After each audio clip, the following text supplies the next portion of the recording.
Hey guys, Ben, Pro Se Coach. Sorry for my bad camera today. I'm moving offices later this afternoon, so my office is kind of tore apart. But hey, this past week I made a post or a video in the Facebook group that got quite a bit of conversation, and I wanted to put it out for, I guess, the YouTube people. And that's saying no. You know, in this game, in this industry, there's a lot of parasites. Okay, there's a lot of professionals that courts like to push into your case: guardian ad litems, amicus attorneys, evaluators, therapists, reunion therapy, all of this garbage. It's not designed to help you. No. It's designed, one, to make the judge's job super easy for him because he's just going to do whatever that person says. And number two, if you're pro se against X with an attorney, I can virtually guarantee you that this professional person that opposing counsel is asking to be put on the case, they're best friends, okay? They are. They hang out, they play golf, they drink a happy hour. Trust me, there's a relationship. So you get appointed a guardian ad litem, let's say. What do? Well, you can play ball. You can meet with them and put on your smiley face and let them come look around your house and talk to your kids and your wife or your new spouse and whatever, and dig around. You can do that. We have already identified that the potential for bias here is enormous and probably exists. So you can play ball and hope for the best. You can also say no. I ain't playing. I don't want nothing to do with this. And is that ballsy? Yeah. Because, I mean, could you piss off judge? Sure. But what could that custody evaluator, what could that ad litem say about you if you don't play ball? Can't say anything.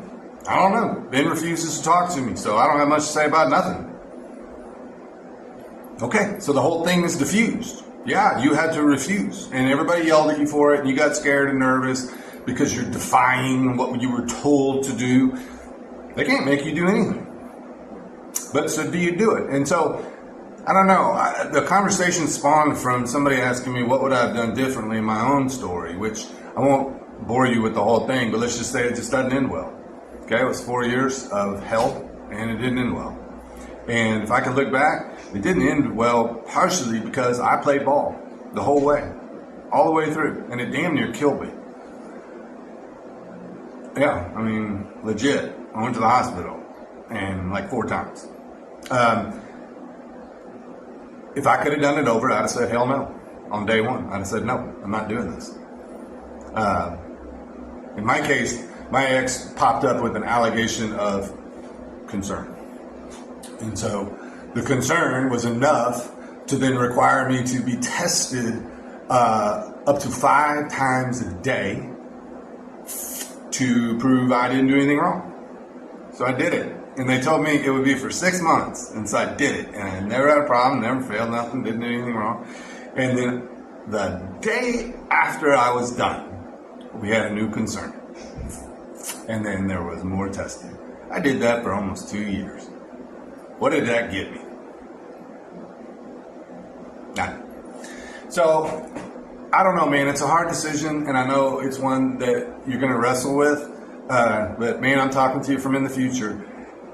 You are playing on a field where the boundaries are not defined for you. The lawyers and the judge define the rules as they go. And I know we got a big fat book called the Texas Rules of Civil Procedure, and I am here to tell you it's worth toilet paper. Because there's a word called discretion. The judge can do damn near anything. He can do damn near, I mean, literally, pretty much anything. So, I don't know, man. I don't play ball no more. And I encourage people, don't play ball. And I know that's scary. So, you know, every situation's unique, and you're going to have to weigh your pros and cons here, but it's a real conversation to have with yourself. Have it with me. Have it with your friends. Have it with anybody. But have it and be honest and be... there's a time to fight, okay, and you're doing it. But then there's also a time to put your sword down and say, I ain't playing by your rules anymore. I ain't doing this.